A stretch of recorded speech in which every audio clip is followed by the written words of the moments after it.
So I've had my Framework 13 laptop for nearly 2 years now, and I really do love this laptop in terms of its repairability, its ease of taking things apart. Like I was able to take all of this apart with just one tool which they provide, and it took me less than 5 minutes. And about the only thing I had to be really careful of is whenever you take the keyboard out, make sure that you don't pull it too hard, because this ribbon portion right here, this header, it connects to the actual motherboard, which is right here. And secondly, for the battery itself right here, this part right here, it also connects to the motherboard, so you want to be careful and not rip it. Okay.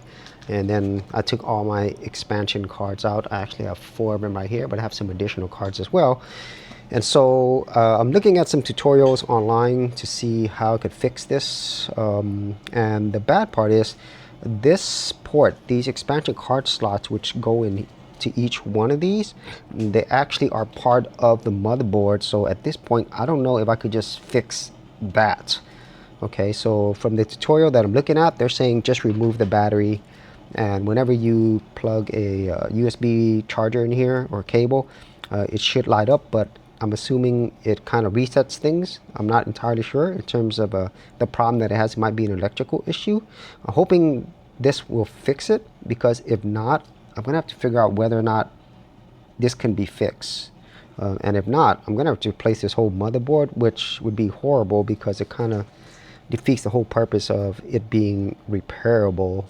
And it is repairable for pretty much, I would say, the most part, like all of this stuff. But if it is actually connected to the motherboard, then that's going to be a problem. So I'm going to see if this fixes the problem that I'm having with this particular expansion port right here.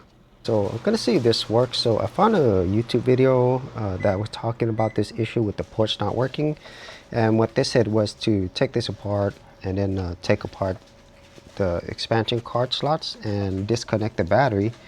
And what they were saying was, once you have this plugged in to your USB port, your USB-C port for the expansion cards, you should get this blinking. And I disconnected the battery, and they said to have it disconnected for a while. I don't know what a while is, but once I have it disconnected, I'm going to go ahead and reconnect it.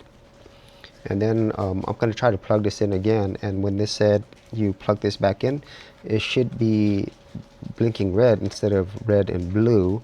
So I'm going to see if that works.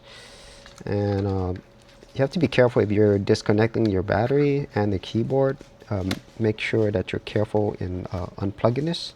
You could definitely have issues. So I've already had my battery disconnected for more than 5 minutes.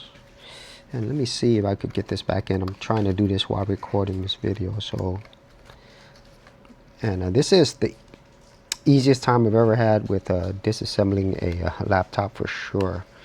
But I'm hoping that this works. So I'm gonna plug this back in. Okay, so I got it plugged back in. And then the light briefly came on. So there definitely was a charge on the battery, but I'm not going to screw this in yet, and thankfully it's one tool for everything. And then I'm going to plug this back in, and this one should now be blinking just red instead of red and blue. So this is the port that's giving me problems. The other ones are working fine. What I'm going to do now is I'm going to go ahead and plug everything back in, and then start up my machine to see if this port works, which is the biggest thing. I want to be sure that this port works, and I think I can just go ahead and turn on the power over here before reconnecting everything. Okay, so I have my expansion cards back in there, and this is the one that's giving me problems. I use this for my USB-A port. These other ones I have USB-C.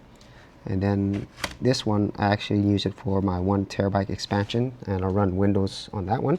And I did have to reconnect my keyboard because that's where the power button is.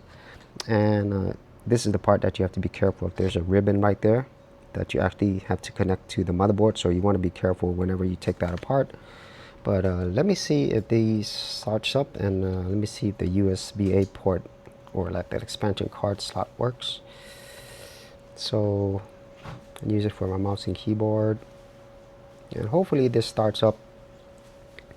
I'm not going to screw things back in yet. My battery is still not fully screwed back in, but I want to see if this works. Okay, so it finally come up, thankfully. So I'm going to start up Linux. Hopefully this works and that I don't have any hardware issues, and it's more like whatever it was I was doing, just resetting things.